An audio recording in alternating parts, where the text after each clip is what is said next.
যে স্ত্রীর মধ্যে এই 5টি অভ্যাস থাকে সেই ঘরে কখনোই সুখের মুখ দেখা যায় না। এমনকি স্বামী স্ত্রীর মধ্যে অকারণে ঝগড়াঝাটি লেগে থাকে, পরিবারের মধ্যে সম্পর্ক ভালো থাকে না এবং একে অপরকে অকারণেই সহ্য করতে পারে না। আর আপনারা তো জানেন যে এই সব ঘটনা যে বাড়িতে হয় সেই বাড়িতে সুখ শান্তি, টাকা পয়সা, উন্নতি কখনোই হয় না। আপনি হিন্দু, মুসলিম, খ্রিস্টান যে ধর্মেরই হন না কেন, এই ভিডিওটি আপনার জীবন বদলে দেবে। তাই এক্ষুনি জেনে নিন আপনার স্ত্রীর মধ্যে এই কয়েকটি লক্ষণ বা অভ্যাস আছে কিনা। যে মহিলা ফালতু পয়সা খরচ করে, যেমন কিছু বিক্রি করতে আসলে হঠাৎ করে কিনে নেওয়া অকারণে, অথচ সেটা না কিনলে কোনো অসুবিধে হতো না, বা এমন কিছু খাওয়া যেটা খেয়ে হয়তো তার কিছুক্ষণের জন্য মন ভরবে কিন্তু পেট ভরবে না। নানান ধরনের আরো কত খারাপ অভ্যাস। বেশিরভাগ ফোনে ব্যস্ত থাকা, যেমন রান্না করতে করতে, যেমন স্বামীকে খেতে দিতে দিতে সবসময় ফালতু কাজে মোবাইলে ব্যস্ত থাকা। আর 3 নাম্বারটা হিন্দুদের জন্য অত্যন্ত গুরুত্বপূর্ণ, যেমন বৃহস্পতিবারে গয়নাগাঠি খুলে রাখা। 4 নাম্বার, যেটা 90% স্ত্রীরাই এই ভুলটি করে থাকে,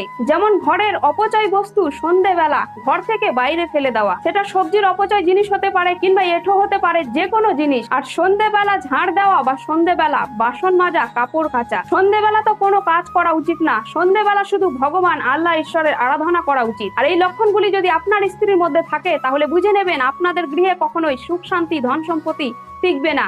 যদিও থাকে তাহলে সেগুলোই অপচয় হয়ে খরচ হয়ে যাবে। আর শুধু এটা স্ত্রী বলেই না, যে কোনো মানুষের মধ্যে যদি এই কয়েকটি লক্ষণ থাকে তাহলে সেই গৃহে কখনোই সুখ শান্তি, অর্থের উন্নতি হবে না। তাই চেষ্টা করুন ফালতু কাজে পয়সা অপচয় না করা, ফালতু জিনিস খাবেন না, ফালতু জিনিস কিনবেন না, এবং আপনার সন্তানকেও সেই শিক্ষাটা দিন। মোবাইল বেশি ইউজ করলে মানুষ ধীরে ধীরে ডিপ্রেশনে যেতে থাকে, ফলে আপনার শরীরে নানান রকম রোগ দেখা দেবে। তাই প্রয়োজন ছাড়া মোবাইল বেশি ইউজ করবেন না। আর আপনার যদি গয়নাগাঠি খুলে রাখার ইচ্ছে হয় তাহলে বৃহস্পতিবার বাদ দিয়ে খুলে রাখবেন, কিন্তু সন্ধ্যেবেলা খুলবেন না, ঘুম থেকে উঠে খুলবেন না, কিংবা কোনো কাজ করতে করতে গয়নাগাঠি খুলে রাখবেন না। কারণ সোনার মধ্যে কিন্তু কলি নামের দানব বসবাস করে। তাই সোনা যেখান সেখান খুলে রাখলে কিংবা যেদিন সেদিন খুলে রাখলে আপনার মধ্যে যদি কলি প্রভাব ফেলে তাহলে আপনার জীবন বরবাদ হয়ে যাবে। আপনার যদি ঘর থেকে কোনো জিনিস ফেলে দেওয়ার অভ্যাস থাকে তাহলে আজ থেকে বন্ধ করুন, যেমন রান্নাবান্নার অপচয় বস্তু কিংবা এঁঠো জিনিস, কিংবা সন্ধ্যেবেলা ঘর থেকে কোনো জিনিস বাইরে ফেলে আসবেন না। তাই সংসারে অর্থকে টিকিয়ে রাখতে